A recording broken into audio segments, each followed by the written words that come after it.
So the Supreme Court passed a ruling that basically allows presidents to kind of just get away with anything without prosecution.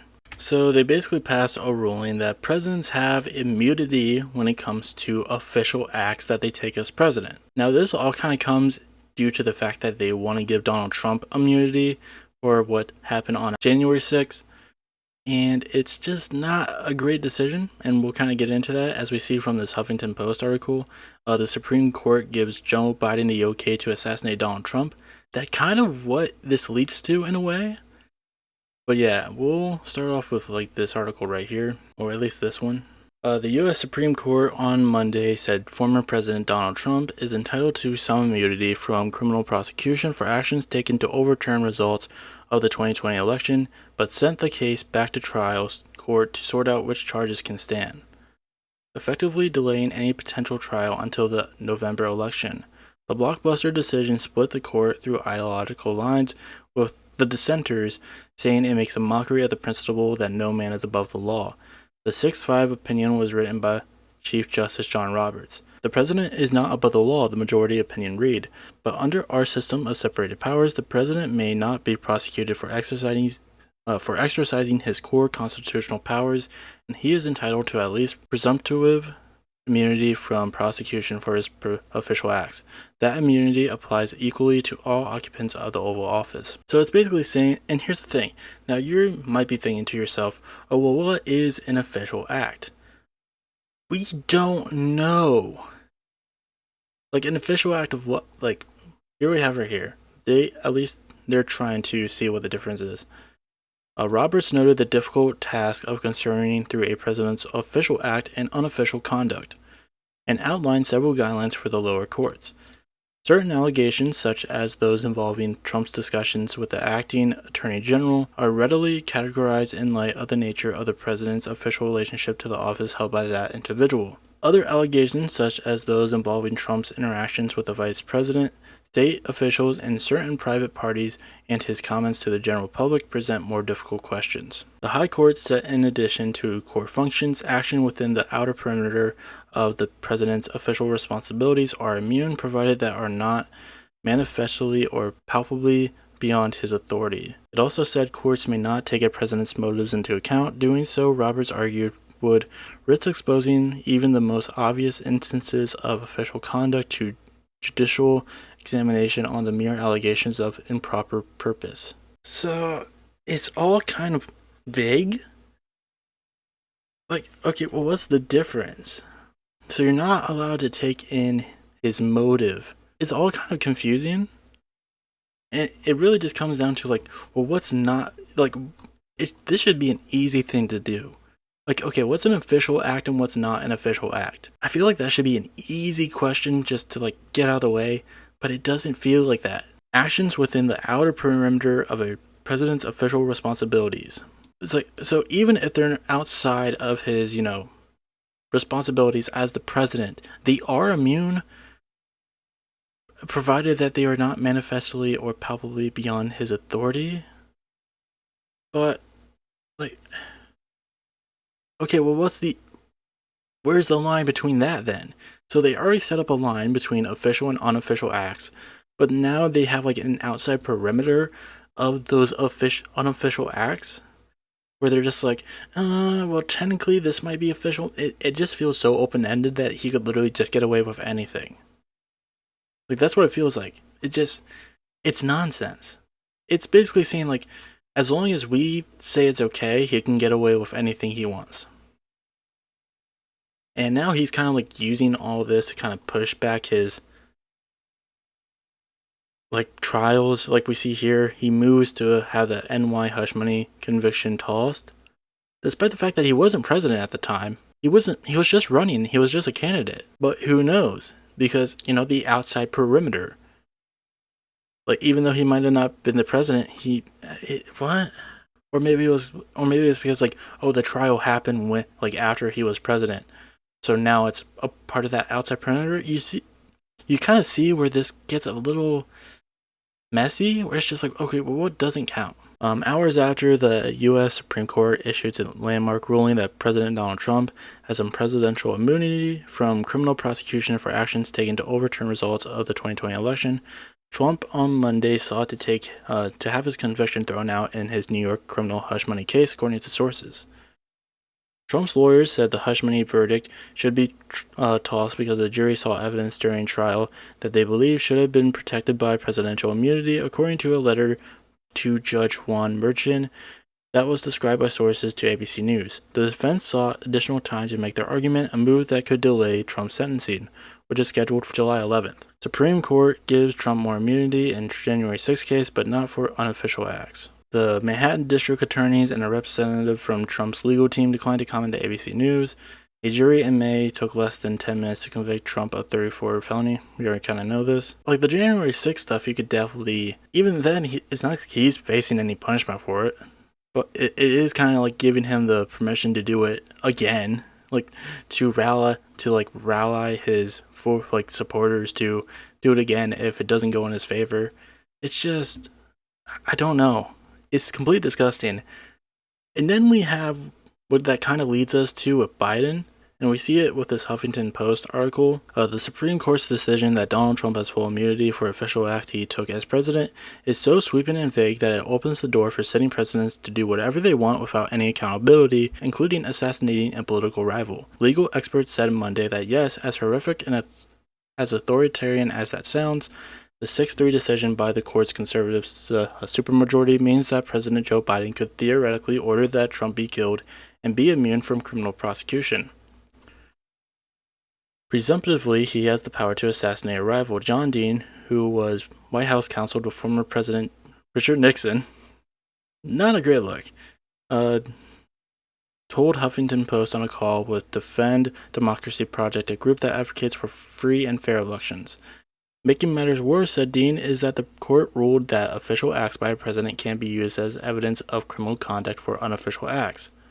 So in a hypothetical scenario involving Biden ordering aides to kill Trump, his actual giving of the order would be potentially unavailable for evidence, he said. The former White House counsel, who said the Supreme Court's decision radical, said the conservative majority also just raised questions about immunity for people who carry out president's officials but criminal acts. Yeah, it's very messy, and here's the thing, Biden has even said himself, so we have it right here. Supreme Court ruling that grants former President Trump and other presidents immunity from prosecution. Let's listen in.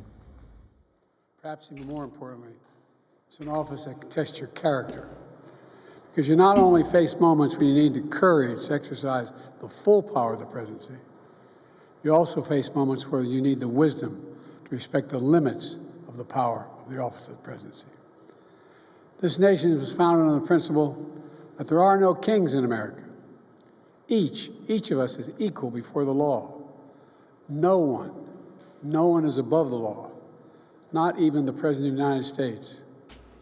With today's Supreme Court decision on presidential immunity, that fundamentally changed.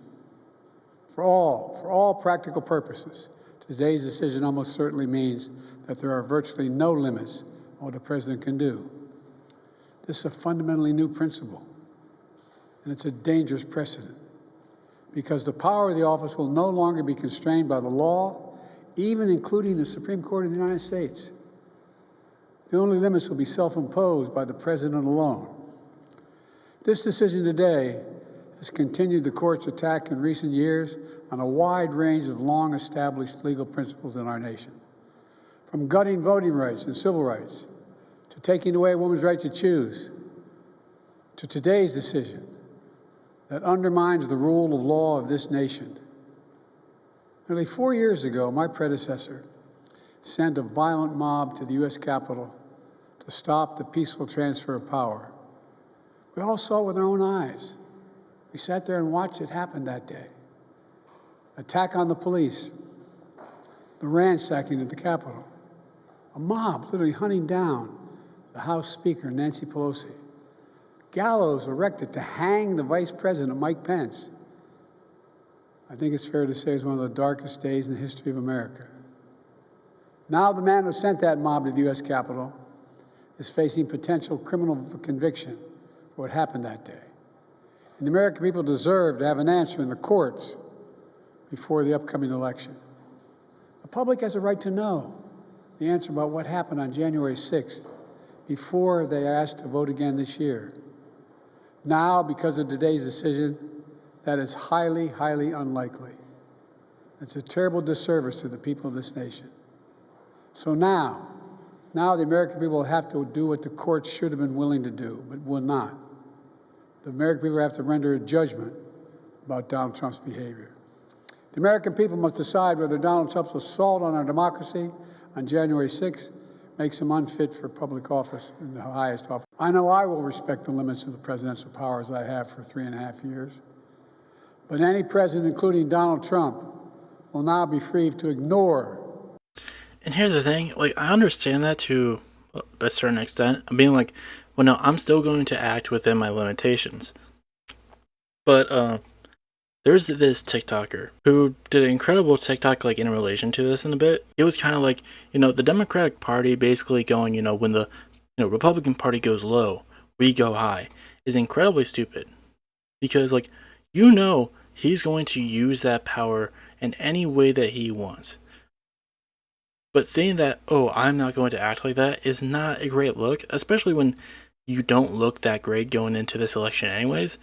Like, he has been saying a lot recently that when he gets reelected, he is going to bring back Roe v. Wade. And here's the thing, now he could, if he wanted to. What's stopping him? It would be an official act for him to be like, no, I am making an order that Roe v. Wade is back and nobody can overturn it at all. That's an official act as a president. He could do so much. Again, he could, send SEAL Team 6 and Donald Trump. He's probably not going to do that. I'm not saying he should do that. But, like, it would kind of be funny for a conservative supermajority of the Supreme Court to do this, to make it so that as long as it's an official act, a president could basically do anything, including assassinating a political rival, for him to just turn around and, do it to the guy that they did this for. Like, that's just, that's just me memeing, and no, not in all seriousness, but it is kind of this whole thing of, like, just trying to be the better man in this scenario when you are not that popular as a figure might not be the best look for you right now. Like, I don't think that many people, like, or maybe it will be because this isn't exactly a popular opinion for a lot of people anyways. Like, I didn't see exactly a lot of people, celebrating the fact that a president can get away with anything now. Like, a lot of people realize that this is a very stupid, very dangerous decision that they're making. It's just not a great look for everyone involved. Because now it just makes Trump look more like a potential, like a potential dictator if he gets reelected. It makes Biden kind of look incompetent when he's not willing to, use that power in a way that would probably make him look better. Like, again, just using that power to now make all the decisions that he wants to make. It's just, nobody looks great coming out of this, especially, well, now both figures aren't looking great in the last couple of days, especially with the Epstein files coming out about Trump, about how, in a lot of the stuff he was doing there. I haven't exactly gotten a good look at it, but from what I have seen, it's not looking good for your boy. And President Biden just continues not to look good. He's just looking very desperate in the last couple of days. I mean, just look at him right now. He's got the Trump tan on, man. Look at him. You think he was this orange during the debate? No. It feels like, I don't know, it looks like they're trying to make him look more alive, and he just kind of looks like, your poor man's Trump. It's just not looking good for anyone. And obviously, like, especially with the Epstein stuff coming out, Biden looks a little bit better, but at the same time, he still looks vastly incompetent. So I don't think a lot of people are going to be rushing to vote for him now. Like, I think a lot of the pressure is still on getting him out and getting someone else in for the candidacy. I don't know. It's just a mess all around.